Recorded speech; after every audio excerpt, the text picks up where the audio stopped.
నేను తలుపు తీయలేదని కంగారు పడ్డారా? ఏం చేస్తున్నావో తెలిసి సిగ్గుపడ్డాం బావు. తలుపు తడితే పిలుస్తున్నట్టు, కొడితే కంగారు పడుతున్నట్టు అని తెలీదా?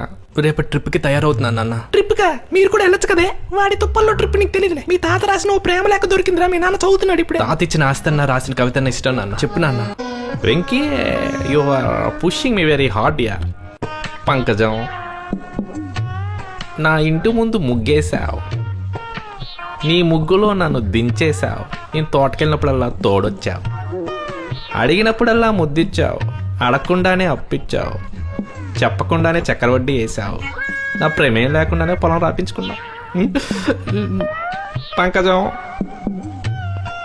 మీ అమ్మకు బాగోలేదని మా ఆవిడ నగలు అడిగావు, తిరిగి అడిగితే మా ఆవిడికి చెప్తా అని భయపెట్టావు, అరిస్తే మా ఆయనకి చెప్తా అని బెదిరించావు. కానీ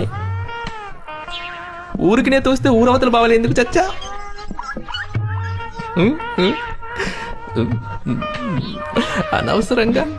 అనవసరంగా నన్ను హంతకుని చేశా. ప్రేమించే వాడితోనే పాడి కట్టించుకున్నావు. ఊరుకోండి, ఓలో చారేసుకోండి. ఇది ప్రేమ లేక కాదు నాన్న, చావు లేక.